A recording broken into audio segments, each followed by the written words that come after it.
Hello everyone, happy new year. નવા વર્ષનો આ મારો પહેલો વિડીયો છે.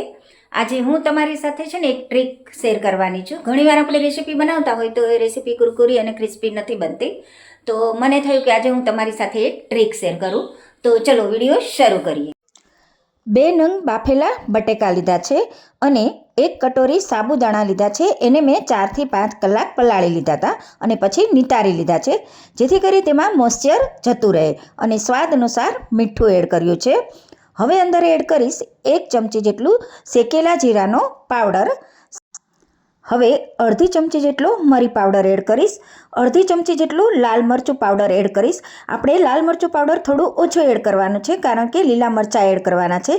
હવે 2 નંગ ઝીણા સમારેલા લીલા મરચાંને એડ કરીશું.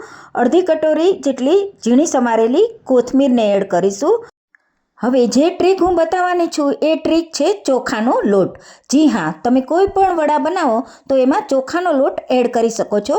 ચોખાનો લોટ એડ કરવાથી તમારી રેસીપી એકદમ કુરકુરી અને ક્રિસ્પી બનશે. જો તમે ફરાળમાં બનાવતા હોય ને તો તમારે તપકીરનો લોટ એડ કરવાનો છે. બસ આવું ડો જેવું તૈયાર થાય ત્યારે તમારે એમાંથી થોડો માવો લેવાનો છે અને એને કટલેસનો અથવા તો કોઈ પણ ગોળ ટિક્કી જેવો શેપ આપવાનો છે. આવી રીતે મેં મારી ચેનલ ઉપર ઘણા બધા વિડીયો શેર કરેલા છે, જરૂરથી તમે ચેકઆઉટ કરી લેજો. હવે ટિક્કી સરસ રીતે વાળાઈ ગઈ છે. આવી જ રીતે હું બધી જ ટિક્કી વાળીને રેડી કરી દઈશ. તેલને મેં પહેલેથી જ ગરમ કરવા રાખી દીધું હતું. ગેસની ફ્લેમ મીડિયમ રાખવાની છે.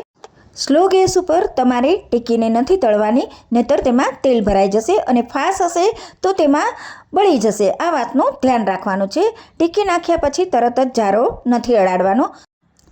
થોડી ટિક્કી તળાઈ જાય પછી આપણે એને પલટાવી દઈશું અને ક્રિસ્પી બનાવશું. તો છે ને ટેસ્ટી યમ્મી એવા સાબુદાણા વડા.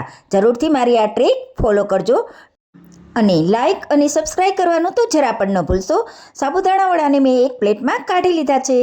હવે એની ઉપર થોડો ચાટ મસાલો ભભરાવશું. હવે હું તમને બતાવું એનો અવાજ કેટલો સરસ આવે છે. જુઓ, તમે સાંભળો. બન્યા છે ને ક્રિસ્પી. હવે હું તમને મળીશ નવા વિડીયોની સાથે. Bye bye.